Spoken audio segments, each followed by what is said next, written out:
Hello, I'm Dr. Albanese with Albanese Chiropractic, and our mission is to help as many families as possible create healthy lifestyles and reach optimal health through chiropractic. Hello, I'm Dr. Albanese, and today we're going to talk about food labeling. We're going to better understand what we're actually paying for, and are we getting a better product based on the labels? So let's take a look, a little more detail about food labels. Let's start with the wording natural and all natural. Now, natural really doesn't mean much. There is no real oversight on the word natural. It doesn't really mean anything. It doesn't designate certain quality of products or ingredients. So what you're paying for when the label says natural is not much of anything, because an animal has hormones. So added hormones can be given to that animal which are not healthy, but because the hormones are natural, it's labeled natural. So I wouldn't spend more money on a product that's labeled natural. Now, all natural is a little different. That means that there are no artificial ingredients or added flavoring or coloring. So, no artificial flavoring and coloring is a better quality food, but again, it could have added hormones. It doesn't mean in the case of an animal it was treated in a humane way or raised healthy. It doesn't mean it was given healthy things to eat.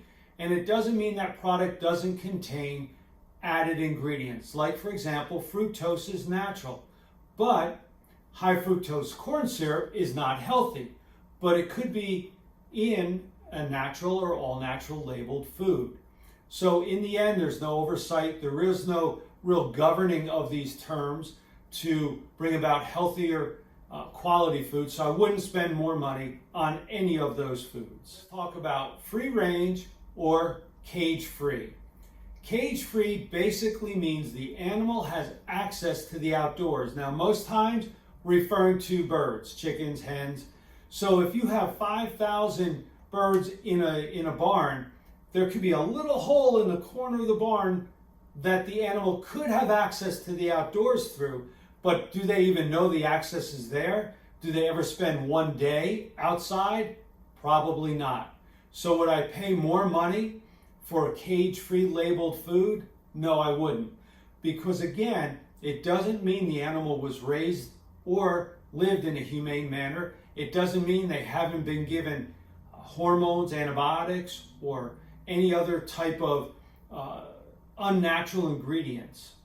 Now, pasture-raised means the animal had access to the outdoors for a minimum of 120 days. Again, does it mean it ever went outside? No. It just has access to the outdoors. They might not even know the hole in the wall is there. So again, it doesn't mean the animal was raised in a humane way. It doesn't mean it hasn't been given antibiotics, steroids, or hormones. So am I going to pay more for that type of label? No, I wouldn't, because there is no government regulation to this. There is no oversight. It's up to the farmer or the producer to label the food and make sure that that animal has access to the outdoors. So wouldn't spend more money on these labels. About grass-fed and grass-finished. Grass-fed means an animal, typically either a chicken or some type of cattle or cow, has been given grass at some point during the course of its life. Does it mean it ate grass all throughout its life? No. So one meal could have encompassed grass, and now that animal is labeled grass-fed. Does it mean it was treated humanely or not given steroids, hormones, or antibiotics? No, it doesn't. So am I going to pay more for grass-fed? No, because it really doesn't mean much. What about grass-finished?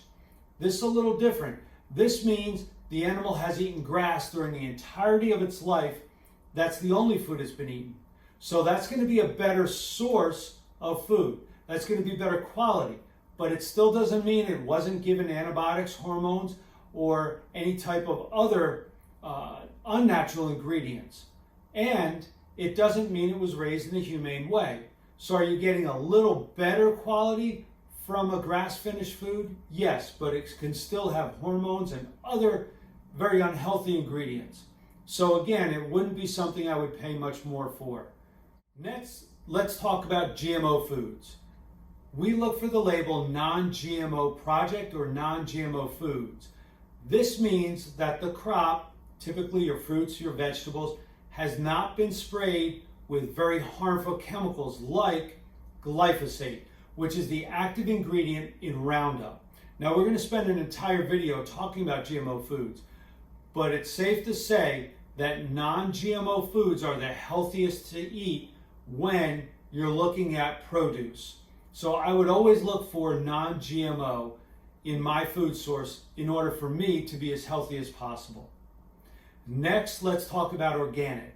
Now, for a farm to produce animals or crops that are organic, it has to be tested for 3 years before it can start producing food. The animals have to be raised in a humane way, have to be fed in organic foods. There are very strict protocols. There are inspectors, much like non-GMO foods, that are present on site to make sure that these standards are adhered to. After a farm has been labeled organic, it's tested every year from start to finish. So this is going to be your healthiest and highest quality foods.